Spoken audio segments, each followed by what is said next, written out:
Hi there. I'm game user on this channel, but that's not very important at the moment.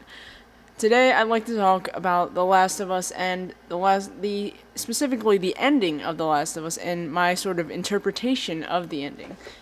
Now, that being said, you should know there are spoilers and it's pretty obvious that I'm gonna talk about the ending. Also, one other thing to keep in mind, I'm gonna talk as if you, the viewer, have played through the game and know what I'm talking about, know about the very end. So, you've had your spoiler warning and your understanding warning. So, let's get into it. Now, what I want to talk about is more so the very end, instead of focusing on Joel and his morally gray actions in saving Ellie from getting her brain cut out. A big whole different issue, and I really don't want to get into talking about that. And instead, I want to focus on the very end where they're outside of Jackson and they're having their little conversation and right before it ends. This is the scene that everyone seemed to kind of hate, and I really don't understand why. In my opinion, this was a very powerful scene. You've got Ellie dealing with her survivor's guilt. You've got her talking about like all the people who have died and she's still alive and how she's like waiting for her turn, as she put it. So then you've got Ellie who's confronting Joel about like flat out calling his bluff on his lie. And I'll go off the idea that he's lying. There's that whole different debate on like if she was guaranteed a cure and if there were others. I want to leave that alone for right now. He lied. And she calls him out on his bluff, and he's like, I swear, everything I said was true. And he, backs it up, with those, simple words. He's just like, I swear. And she hesitates for a moment, and then she says, okay. And the thing is that there's a lot more emotion behind those last few lines than I think people give it credit for. They kind of just gloss over with the whole idea that, Joel, he's being a dick, he's lying, and Ellie's kind of buying his lie that's actually part of what I want to talk about.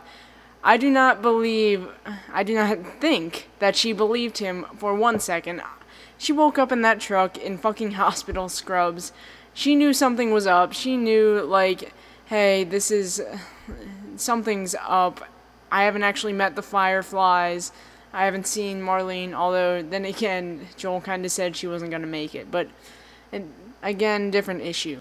So, Ellie's dealing with her survivor's guilt, and her survivor's guilt is really a key part of what makes this whole cutscene so, dramatic and emotional. After she's kind of, described all the people who have died, Riley, Tess, Sam, she asks him, to swear that everything he said is true, and when he says, I swear, that in itself, those two simple words, he's given her meaning. It's saying that there was nothing she could do. It's okay for her to still be alive. Because, let's be honest, she would have gladly sacrificed herself to become the vaccine, to cure the world.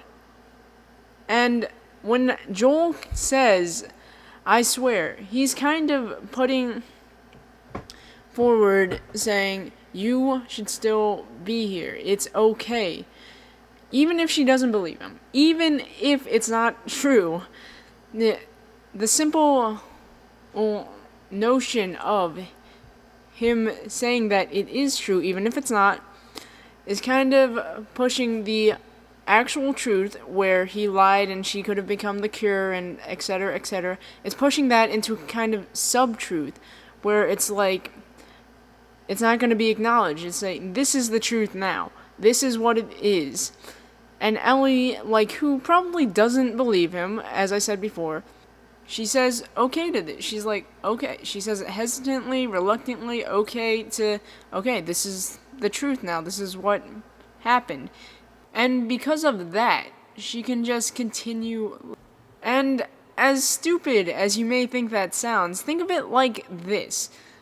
if Joel had told her the truth and told her outright and had acknowledged that, I kind of did something kind of wrong and the world's fucking doomed now, then I don't think it's too much of a stretch. I may be going out on a limb a little bit here, but I don't think it's too much of a stretch to say that she would have been willing to commit suicide because, you know what, that's a lot of fucking guilt. She could have saved the world and made up for all those debts, for all that stuff.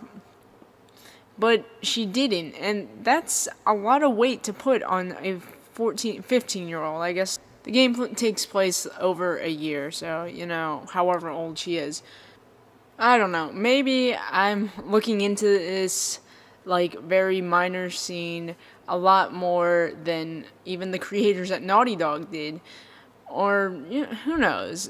This is just my 2 cents on the matter, and I think it's something that people really glossed over. That being said, I fucking love The Last of Us. Ellie's an epic character. I can see a Last of Us 2 and 3 in the future. I heard they bought the domains for it. Anyways, yay.